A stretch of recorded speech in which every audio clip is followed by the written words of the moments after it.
As you can see, we need a swipe card to get in now. This is the upgraded security regime physics professor Stephen Power faces every day at Melbourne University. Now we have to swipe in again through this door. He used to leave his doors open to students, but no more. We have to swipe in again in order to get into my office. And this used to be completely open. There was a fruit bowl on the table. Students would just wander in, grab a cup of coffee, have a piece of fruit, have a chat. You had an open door policy. It wasn't just an open door policy, it was an open door environment. In autumn 2024, Melbourne Uni was the scene of rowdy pro-Palestinian demonstrations, which included the occupation of the Arts West building.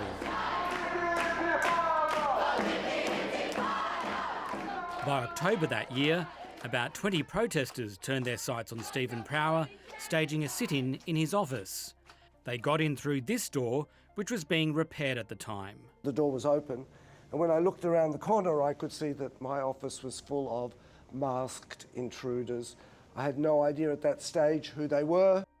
They were targeting Stephen Power's research links with Hebrew University of Jerusalem in Israel. As I got to about here, they're yelling at me, "Power, Power, you can't hide, you're guilty of genocide," or words to that effect. This was only 1 year after the atrocities in Israel, and so I was very perturbed. I had no idea at that stage if it was a protest, if it was a terrorist attack.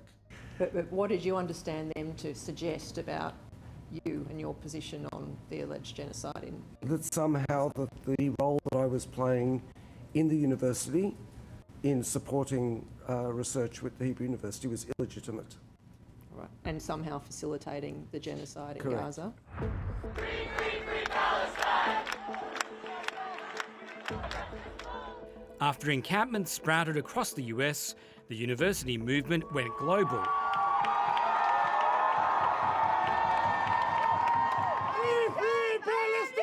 But this week, the Antisemitism Royal Commission has heard that some of the demonstrations in Australia went too far.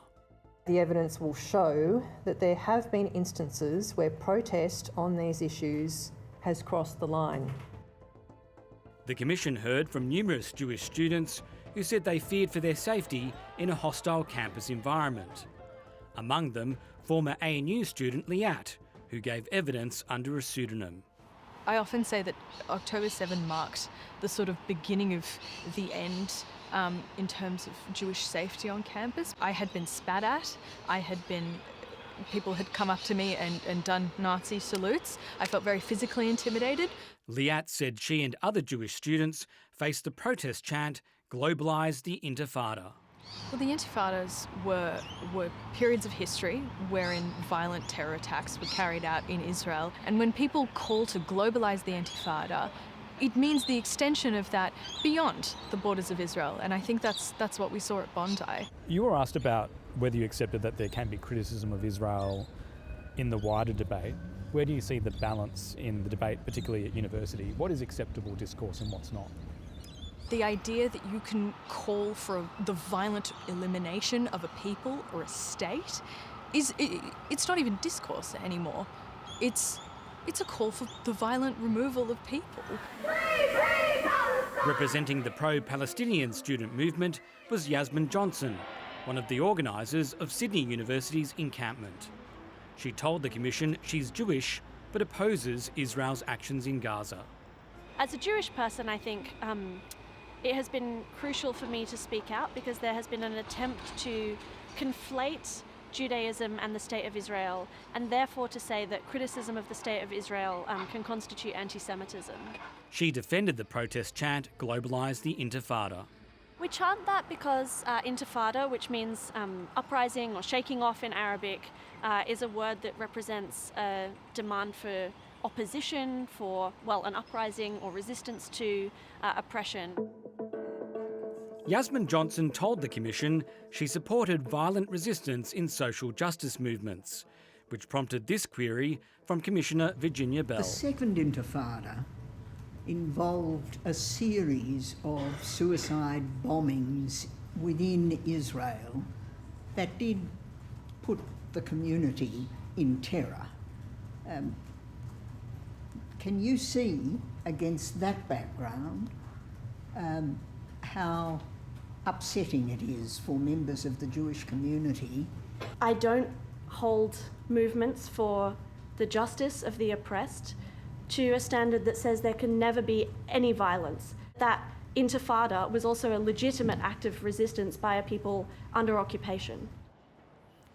Jewish staff and students told the Commission they felt abandoned by their universities, which they say failed to keep them safe.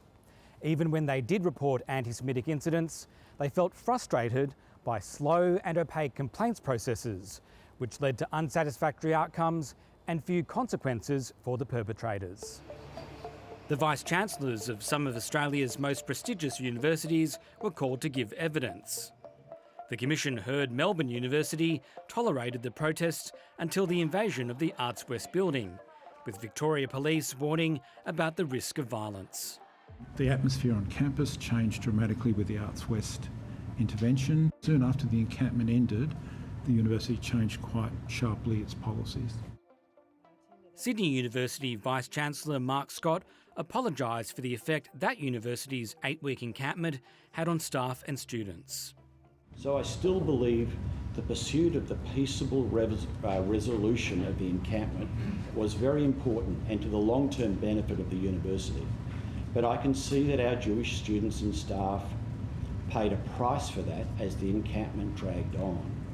And I am sorry to them that it took so long for us to get it done. Mr Scott was cross-examined by Council for Jewish Groups. It wasn't just the encampments though, Professor Scott, it was the entire university campus.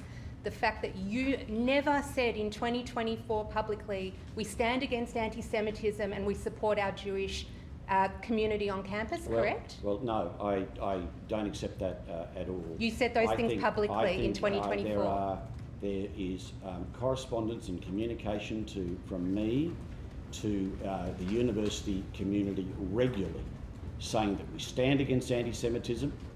The universities told the Commission they were working to improve how they addressed anti-Semitism on campus. You've asked me to talk directly to Jewish students and staff, have an absolute right to feel safe, respected and heard on our campus, and I'm sorry that they didn't.